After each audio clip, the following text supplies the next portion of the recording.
नमस्कार। मैं अरुण के शर्मा, एनालिस्ट वन थॉट। आज अभी अभी सूचना प्राप्त हुई है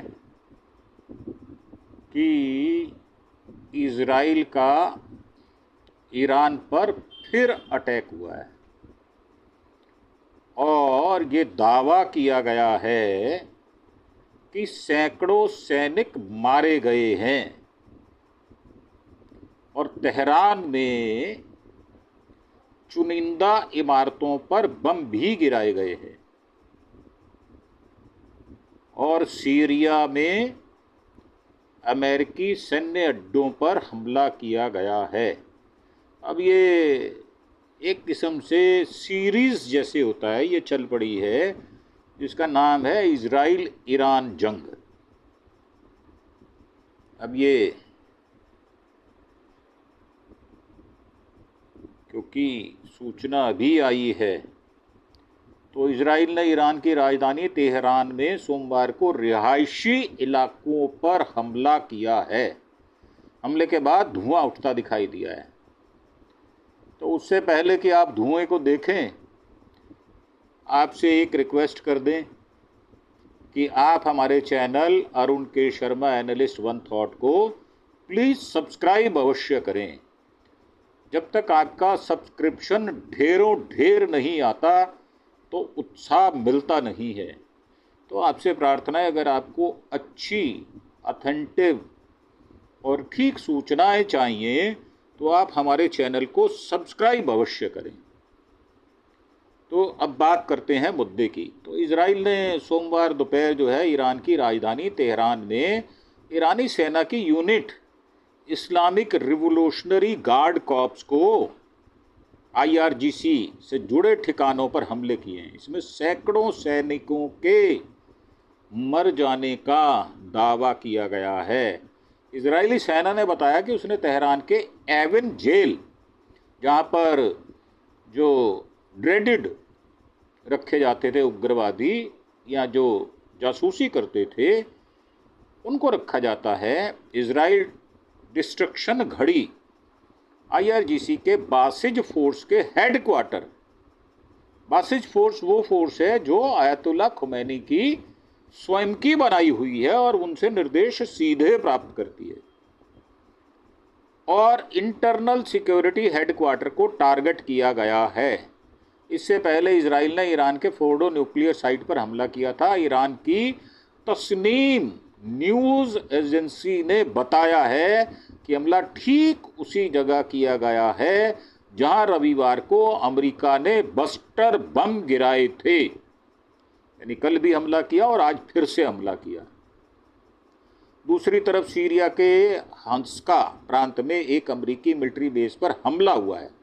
ये सीरिया में किया गया है, जिनके राष्ट्रपति एक आतंकवादी, डिक्लेयर्ड आतंकवादी, जो अमेरिका में 5 साल कैद बामुशक्कत भुगत के आए हुए हैं, ये वो सीरिया है। तो उन पर भी हमला किया गया है, जो कि मिलिट्री का बेस था। और थोड़े दिन पहले सीरिया के राष्ट्रपति और डोनाल्ड ट्रंप जप्पियां डालते फिर रहे थे। ये सीरिया को जो प्यार दे रहे हैं, उसका अंजाम उसको भुगतना ही पड़ेगा। इसमें तो कोई दो राय वाली बात ही नहीं है, क्योंकि राष्ट्रपति ही आतंकवादी हो, ऐसा विलक्षण प्रतिभा ऐसे देश की कहाँ मिलेगी आपको। तो इस बीच ईरान के उप विदेश मंत्री माजिद तख्तरवांची ने कहा, ईरान अपना परमाणु कार्यक्रम नहीं रोकेगा। उखाड़ लो जो उखाड़ना है, नहीं रोक रहा। तो ईरान की मिलिट्री सेंट्रल कमांड के प्रवक्ता इब्राहिम ज़ोल्फागरी ने कहा है, गैम्बलर ट्रंप, जुआरी ट्रंप अपने युद्ध शुरुआत जरूर की है, लेकिन ख़त्म तो इसको हम ही करेंगे। तो आजा बेटा, मैदान में देखते हैं तेरे को भी। तो ट्रंप ने ईरान में तख्ता पलट का इशारा किया। दूसरी तरफ अमेरिकी राष्ट्रपति डोनाल्ड ट्रंप ने ईरान में तख्ता पलट के संकेत दिए तो पलट पलट कर कौन आ रहा है बंदरों की तरह गुलाटी मारकर। देखने वाली बात यह है, उन्होंने सोशल मीडिया पर कहा अगर मौजूदा ईरानी सरकार ईरान को फिर से महान नहीं बना सकती तो सत्ता परिवर्तन क्यों नहीं होना चाहिए, मेक ईरान ग्रेट अगेन। तो ये आपके वाला जो अमेरिकन फॉर्मूला है ना, मेक अमेरिका ग्रेट अगेन, हो सकता है ये यहाँ पर ना चले और मुंह की खानी पड़े ट्रंपवा। अमेरिका ने कल ईरान के फोर्डो, नातांज और इंस्फान परमाणु ठिकानों पर हमला करके जंग में एंट्री की थी। एंट्री तो बहुत पहले कर दी थी, फरवरी में उनको डिमॉन्स्ट्रेशन भी दे दिया था नेतन्याहू ने, और इसकी प्लानिंग दिसंबर में बन चुकी थी। ईरान पर अमेरिकी ऑपरेशन में 7 B-2 स्टेल्थ बॉम्बर्स का इस्तेमाल किया गया, जिन्होंने ईरान के फोर्डो और नतांज न्यूक्लियर साइट पर 13,608 किलो के बंकर बस्टर बम गिराए थे। इसकी फुटेज भी है, 5 फुटेज उन्होंने दी है, ये कई बार दे चुके हैं। हमने भी कई बार बताया है, ईरान में रविवार को इजराइल पर मिसाइल अटैक भी किया गया। इजराइल ने नेस जियोना में तबाह इमारतों की तस्वीरें दी हैं। ईरान की राजधानी तेहरान में रविवार को अमेरिकी हमले के खिलाफ रैली निकाली गई। लोग उत्साहित हैं, वो अपने धार्मिक गुरु से नाराज नहीं हैं, बल्कि वो उनसे खुश हैं। रैली के दौरान एक बच्चा अपने कंधे पर बैठकर प्रदर्शन में शामिल भी हुआ है। तो ये ऐसी रेयर आपको फोटोज़ मिल जाएंगी देखने को। अमेरिका के न्यूयॉर्क में भी रविवार को ईरान पर हमले के खिलाफ रैली निकाली गई। अब ये देखो, अमेरिका का न्यूयॉर्क में निकल रही है रैली, है और कहीं नहीं निकल रही। कुछ प्रदर्शनकारियों ने ट्रंप को वॉर क्रिमिनल बताया है, अपराधी बता दिया उसको। अब ये बात तो जो है ये सीरियस बात हो गई। अब इसमें एयर फ्रांस ने 14 जुलाई तक तेल अवीव के लिए उड़ानें सस्पेंड कर दी हैं। एयर फ्रांस ने कहा है कि इजराइल की राजधानी तेल अवीव के लिए अपनी सभी फ्लाइट सस्पेंड कर दी हैं। कंपनी ने लेबनान की राजधानी बैरूत से आने जाने वाली उड़ानें भी 25 जून तक स्थगित कर दी हैं। तो ये नया अपडेट आ रहा है आपके लिए। ईरान एयरलाइन संयुक्त अरब अमीरात के दुबई, सऊदी अरब की राजधानी रियाद से आने जाने वाली उड़ानें भी 24 जून तक रद्द रहेंगी, यानी कल तक। और ईरान इजराइल हमलों के बीच 3 टैंकर ने स्ट्रेट ऑफ हॉर्मुज से यू टर्न ले लिया, वापस चले गए हैं, मुड़ गए हैं। ईरान बंदा खड़ा वहां पर लेकर, डर के मारे यू टर्न। अब मेरिने ट्रैफिक शिपिंग डेटा के अनुसार 3 ऑयल और केमिकल टैंकर ने स्ट्रेट ऑफ हॉर्मुज, जिसको हम जल मध्य डमरू कहते हैं, यू टर्न लिया है। रविवार को अमेरिका के हमलों के बाद ईरानी संसद ने स्ट्रेट ऑफ हॉर्मुज को बंद करने का प्रस्ताव मंजूर कर दिया था। स्ट्रेट ऑफ हॉर्मुज फारस की खाड़ी और ओमान की खाड़ी को जोड़ने वाला एक संकरा समुद्री मार्ग है। बचपन में हम पढ़ा करते थे इसको, हमारे सब्जेक्ट्स जो हैं वो हिंदी में हुआ करते थे, और हम जल मध्य डमरू यही पढ़ा करते थे। इसके जरिए दुनिया के एक बड़े हिस्से तक कच्चा तेल और गैस पहुंचती है। इसके बंद होने से तेल और गैस की कीमतें वैश्विक स्तर पर तेजी से बढ़ सकती हैं और बढ़नी शुरू हो चुकी हैं, 10% बढ़ चुकी। विश्व की तेल खपत का लगभग 5वां हिस्सा, मतलब 20%, ईरान और ओमान के बीच स्थित स्ट्रेट ऑफ हॉर्मुज से होकर गुजरता है। ईरान ने इजराइल के खिलाफ जंग में पुतिन से और मदद मांगी है। ईरान इजराइल जंग में अमेरिका का इजराइल को समर्थन देने के बाद ईरान अब रूस से और मदद की उम्मीद कर रहा है। ईरान के सुप्रीमो आयतुल्ला खुमैनी ने रविवार को अमेरिकी हवाई हमले के बाद सोमवार को अपने विदेश मंत्री अब्बास अराकाची को राष्ट्रपति व्लादिमीर पुतिन से मदद मांगने के लिए मॉस्को भेजा और एक लेटर भी भेजा है। ईरानी सूत्रों ने राइटर्स को बताया है कि ईरानी विदेश मंत्री अब्बास पुतिन को खोमेनी का एक पत्र देने वाले हैं, जिसमें पुतिन से समर्थन मांगा गया है। ईरान अभी तक रूस के समर्थन से प्रभावित नहीं हुआ है और चाहता है कि पुतिन इजराइल और अमेरिका के खिलाफ उसका समर्थन करने के लिए और ज़्यादा कोशिशें करे। हालांकि सूत्रों ने यह नहीं बताया कि ईरान रूस पे किस तरह की मदद चाहता है। पुतिन ने इजरायली हमलों की निंदा की है, लेकिन उन्होंने अभी तक ईरान परमाणु ठिकानों पर अमेरिकी हमलों पर कोई टिप्पणी नहीं की। अमेरिकी हमलों पर कोई टिप्पणी नहीं की, ये बात गौर करने लायक है। हालांकि पुतिन इजराइल ईरान के बीच मध्यस्थता की पेशकश कर चुके हैं। अमेरिकी राष्ट्रपति ट्रंप और इजराइल ने सार्वजनिक रूप से ईरानी लीडर आयतुल्लाह खमैनी की हत्या और सत्ता परिवर्तन के संकेत दिए हैं और रूस को डर है अगर ऐसा हुआ तो मिडिल ईस्ट में हालात और तनावपूर्ण और गंभीर हो सकते हैं। ईरान की जेल से फ्रांसीसी कैदियों की रिहाई की मांग की गई है। ईरान की जेल में इजराइल के हमलों के बाद फ्रांस के लोगों ने अपने नागरिकों की रिहाई की मांग कर दी है। तेहरान में एविन जेल में बंद फ्रांसीसी नागरिक सेसिल कोहलर की बहन नियोमी कोहलर ने कहा है, मुझे नहीं पता मेरा भाई जिंदा है या नहीं, हमें घबराहट हो रही है। न्यूज एजेंसी AFP ने कहा है, एविन जेल पर इजरायली हमला पूरी तरह से गैर जिम्मेदाराना है। फ्रांसीसी अधिकारियों को हमारे देश के कैदियों को वहां से निकलवाना चाहिए। इजराइल ने कहा, फोर्डो न्यूक्लियर साइट पर पहुंचने वाले रास्तों पर हमला किया गया है। ये आज की बात है। इजराइल डिफेंस फोर्स IDF ने ईरान के फोर्डो न्यूक्लियर साइट पर हमले की पुष्टि कर दी है। IDF ने कहा कि उसने आज सुबह अंडरग्राउंड फोर्डो न्यूक्लियर साइट पर पहुंचने वाले रास्ते पर हमला किया, जिसका मकसद साइट तक पहुंचने वाले रास्ते को बंद करना था और वह बंद हुआ भी है। इजरायली हमले में ईरान के सैकड़ों नागरिक मारे गए हैं, सैनिक भी मारे गए हैं।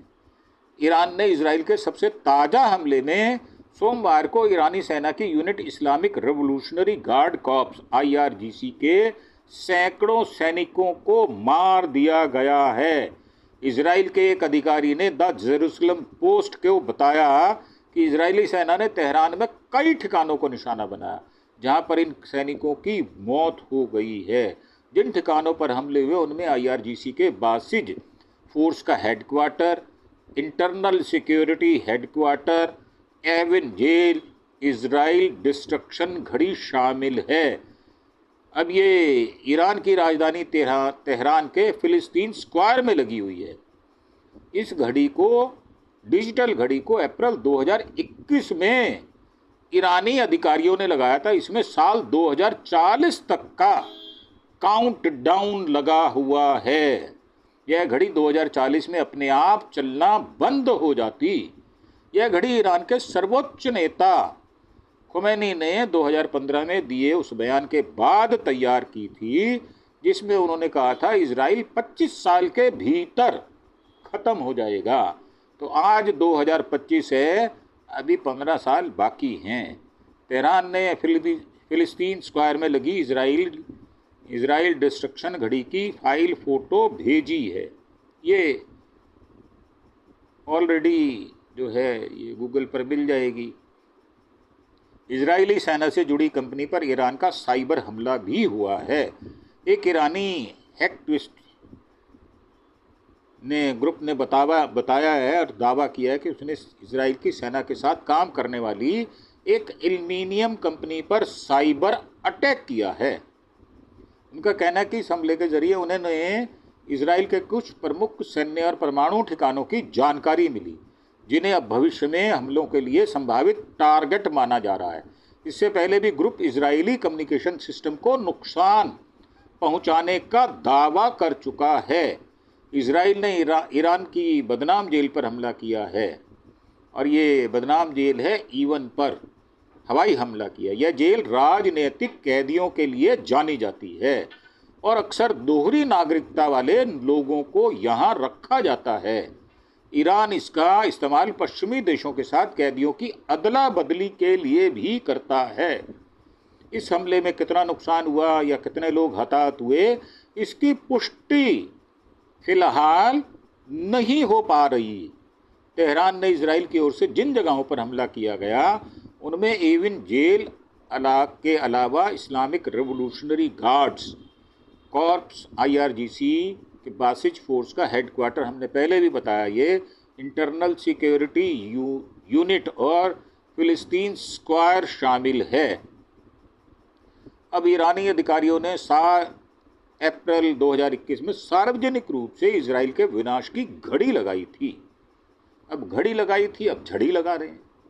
अब इजराइल के बर्बादी की झड़ी जो है वो मिसाइल, वो जो है उससे कर रहे हैं। अमेरिकी हमलों के बाद ईरान के परमाणु ठिकानों की सैटेलाइट फोटो भी रिलीज की गई है। अब पुतिन ने कहा कि ईरान के खिलाफ हमले का कोई आधार है नहीं और अमेरिका और इजरायली हमलों की निंदा की है। पुतिन ने सोमवार को मॉस्को में ईरानी विदेश मंत्री अब्बास से कहा कि ईरान के खिलाफ हमले निराधार और गलत हैं। पुतिन ने क्रेमलिन वार्ता की शुरुआत में यह टिप्पणी की और कहा कि रूस ईरानी लोगों की मदद करने के लिए तैयार है। तो यह शुभ सूचना आ रही है। इससे पहले क्रेमलिन प्रवक्ता दिमित्री पेस्कॉव ने कहा ईरान के 3 परमाणु ठिकानों पर अमेरिकी हमले ने ईरान इजराइल संघर्ष के नए दौर की शुरुआत कर दी है। पेस्कॉव ने बताया कि अमेरिकी राष्ट्रपति ट्रंप ने रूसी राष्ट्रपति पुतिन को हमलों के बारे में पहले से नहीं बताया था और उनके मुताबिक ट्रंप ने जंग में अमेरिकी सैन्य भागीदारी की संभावना पर चर्चा की थी। और पेस्कॉव ने बताया कि रूस ने ईरान इजराइल युद्ध रोकने के लिए मध्यस्थता की पेशकश भी की है। रूस आगे क्या करेगा यह ईरान की जरूरतों पर निर्भर करता है। ईरान ने अमेरिका के परमाणु ठिकानों पर हमले की निंदा की है और उप विदेश मंत्री माजिद तख्त रवांची ने अमेरिका के ईरानी परमाणु ठिकानों पर किए गए हमलों की कड़ी आलोचना की है और इसे गंभीर अपराध बताया है। वॉर जो अपराधी होते हैं, और कहा है कि इससे ईरान का शांतिपूर्ण परमाणु कार्यक्रम नहीं रुकेगा। मेहर न्यूज़ एजेंसी के मुताबिक रवांची ने कहा ईरान परमाणु ऊर्जा का इस्तेमाल केवल शांतिपूर्ण मकसद के लिए कर रहा है। वह परमाणु अप्रसार संधि NPT का मेंबर है। जब तक हम अंतर्राष्ट्रीय कानूनों के अंदर काम कर रहे हैं कोई हमें नहीं बता सकता कि हमें क्या करना चाहिए और क्या नहीं करना चाहिए। अमेरिका के बाद अब इजराइल का फोर्डो न्यूक्लियर साइट पर हमला, अब ये एक बार फिर से हमला किया उन्होंने। ईरान की तस्नीम न्यूज़ एजेंसी ने बताया हमला ठीक उसी जगह किया गया जहां रविवार सुबह अमेरिका ने किया था। अल जजीरा की रिपोर्ट के मुताबिक कौम प्रांत संकट प्रबंधन मुख्यालय के प्रवक्ता ने कहा कि इस हमले से वहां रहने वाले निवासियों को कोई खतरा नहीं है और इजराइल के कई शहरों में बिजली ठप हो गई है ईरानी हमलों से। और ईरान की ताज़ा मिसाइल हमले के कारण दक्षिणी इजराइल में बिजली आपूर्ति ठप हो गई है। टाइम्स ऑफ इजराइल की रिपोर्ट के मुताबिक इजराइल इलेक्ट्रिक कॉरपोरेशन IEC ने स्ट्रेटेजिक इंफ्रास्ट्रक्चर फैसिलिटी के पास हमले की पुष्टि की है जिसके कारण कई शहरों में बिजली चली गई है। तो अंधेरे में गुल्ली डंडा खेल लो भाई इजराइलियों, कम से कम वो तो खेलो। तो ईरान के मिसाइल हमले के दौरान लगभग 35 मिनट तक सायरन बजते रहे। चैनल 13 ब्रॉडकास्टर ने बताया है 13 जून से युद्ध शुरू होने के बाद इजराइलियों ने पहली बार इतना लंबा समय बम शेल्टर में बिताया। प्रैक्टिस करवा रहा है ईरान उनको, धीरे धीरे उनकी अवधि बढ़ेगी और एक वक्त ऐसा आएगा कि इजरायली 24 घंटे बंकर में रहेंगे। ईरानी हमले के जवाब में तेहरान पर इजरायली एयरफोर्स का हमला हुआ है। इजराइल के कई शहरों पर ताज़ा हमले के बाद इजरायली एयरफोर्स ने ईरान की राजधानी तेहरान पर जवाबी हमला किया है। ये तो चलेगा, ये ठिया टिप्पी चलेगी, कभी दादा की कभी पोते की।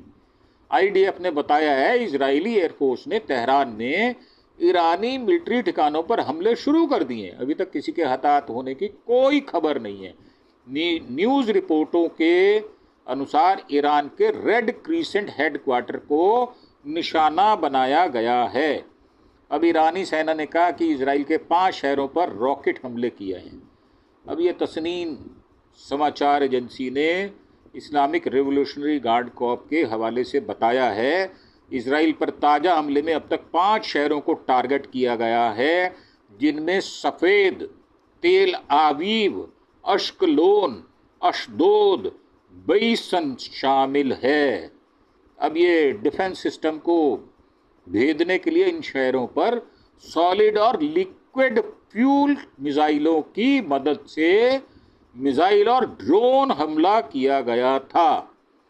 ईरान ने इजराइल पर करीब 15 बैलिस्टिक मिसाइलें दागी हैं और जो इजराइल डिफेंस फोर्स है उसने बताया कि सभी मिसाइलें हमले करीब 40 मिनट के दौरान हुए हैं। जो ड्यूरेशन था वो 40 मिनट था और 13 से अब तक युद्ध में ईरान के सबसे लंबे मिसाइल हमलों में से ये एक था। हालांकि मिसाइल हमलों में से हताहत होने की कोई खबर नहीं है। तेल अवीव में सायरन की आवाज़ के बाद बम शेल्टर में लोग पहुंचे हैं और गपशप कर रहे हैं। अब ईरान का 2 इजरायली शहरों पर मिसाइल अटैक हुआ है, जिसमें सोमवार दोपहर को किया गया। टाइम्स ऑफ इजराइल की रिपोर्ट के मुताबिक दक्षिणी इजराइल के अशदोद इलाके में बैलिस्टिक मिसाइलों से हमला हुआ है।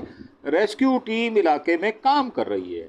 आज रूसी राष्ट्रपति से मिलेंगे ईरान के विदेश मंत्री अब्बास अराघाची। ये मिल चुके हैं और मुलाकात हो रही है। रूस के राष्ट्रपति कार्यालय के क्रेमलिन में इसकी पुष्टि की है। इजराइल ईरान संघर्ष के बाद दोनों देशों के बीच ये सीनियर लेवल की पहली बातचीत है। ईरान ने इजराइल पर और मिसाइलें दागी हैं, सायरन बज रहे हैं। उत्तरी हिस्से की तरफ कई मिसाइलें दागी गई हैं। इन इलाकों में सायरन बजने शुरू हो गए हैं। सुरक्षा एजेंसियों ने लोगों से सतर्क रहने के लिए कहा है और आईडीएफ ने बताया समय पर वायुसेना इजरायली मिसाइलों को इंटरसेप्ट कर रही है और जहां जरूरी हो जवाबी कार्रवाई भी कर रही है। अब अमेरिकी एंट्री के बाद ईरान के सपोर्ट में रूस बोला है वॉर हेड देंगे। बहुत बड़ी न्यूज़ है ये। वॉर हेड देने का मतलब ये है कि हमले में ईरान की तरफ से शामिल हो जाना। अब अमेरिका द्वारा ईरान के परमाणु ठिकानों पर सीधे हमले के बाद रूस ने तीखी प्रतिक्रिया दी है। रूस की सुरक्षा परिषद के डिप्टी चेयरमैन पूर्व राष्ट्रपति दिमित्र ने अमेरिका को चेताते हुए कहा है अब कई देश ईरान को सीधे अपने न्यूक्लियर वार हेड परमाणु हथियार देने के लिए तैयार हो गए हैं। अब उन्होंने एक्स पर लिखा है कि अमेरिकी हमले नाकाम साबित हुए हैं, ईरान का न्यूक्लियर इंफ्रास्ट्रक्चर सुरक्षित है और उन्होंने कहा हम खुलकर कह सकते हैं कि हमला ईरान की परमाणु महत्वाकांक्षाओं को रोकने के बजाय उसे और तेज कर देगा। अमेरिका की सैन्य और कूटनीति रणनीति उल्टी पड़ गई है। हमारे यहाँ कहते हैं उल्टे बांस बरेली को। इससे ईरान की सत्ता और मजबूत हुई है। यूक्रेन से जारी जंग में ईरान के बड़े स्तर पर रूस को ड्रोन, मिसाइल और अन्य हथियारों से मदद की थी। अब इजराइल ने ईरान के 6 एयरपोर्ट पर हमला किया है, जिसमें इजरायली सेना ने बयान दिया है 15 सैन्य विमान, हेलीकॉप्टर नष्ट कर दिए। इन हमलों में हवाई पट्टियों, अंडरग्राउंड बंकरों, एक ईंधन भरने वाले विमान और ईरान के F-14, F-5 और AH-1 जैसे लड़ाकू विमानों को भारी नुकसान पहुंचाया गया है।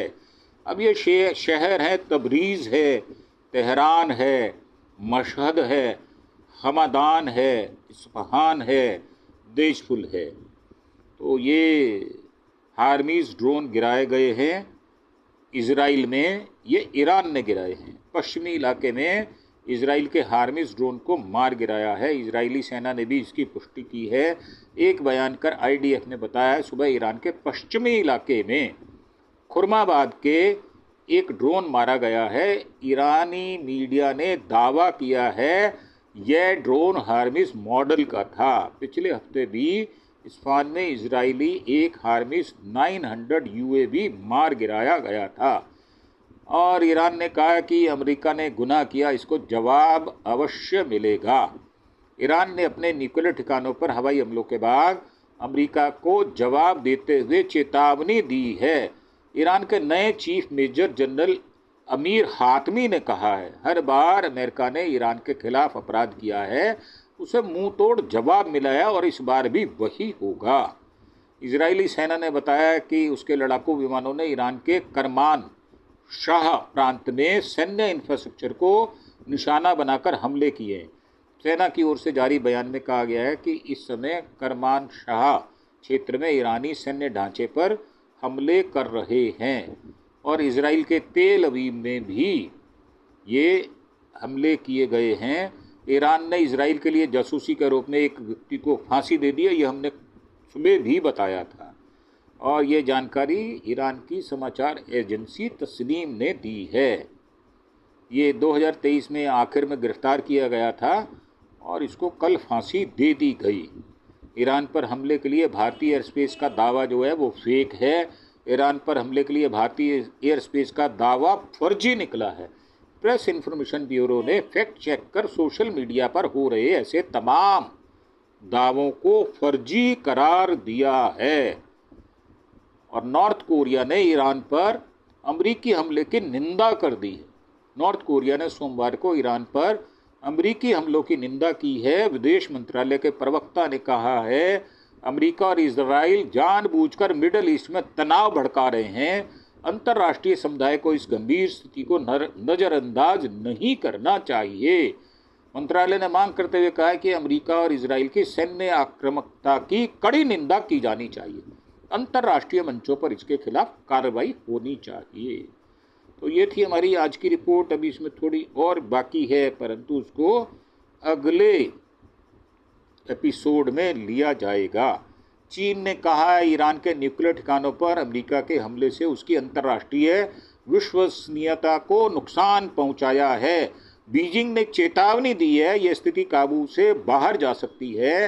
रात संयुक्त राष्ट्र सुरक्षा परिषद की बैठक में चीन के राजदूत फू कोंग ने कहा, सभी पक्षों को संयम बरतना चाहिए, बल प्रयोग की आदत से बचना चाहिए, हालात को और ना बिगड़े, आग में घी डालने जैसा कोई कदम ना उठाएं। और मेरा तो कहना है, आग में पेट्रोल अमेरिका डाल रहा है।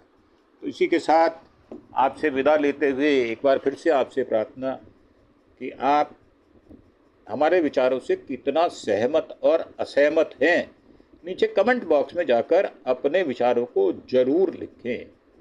ये कमेंट बॉक्स आपके लिए ही है। और आपसे एक विनम्र प्रार्थना, आप हमारे चैनल अरुण के शर्मा एनालिस्ट वन थॉट को प्लीज़ सब्सक्राइब अवश्य करें।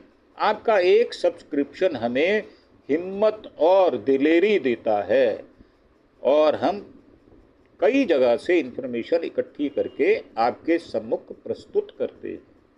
इसी के साथ आपसे विदा लेते हुए धन्यवाद, थैंक यू, जय हिंद, जय भारत।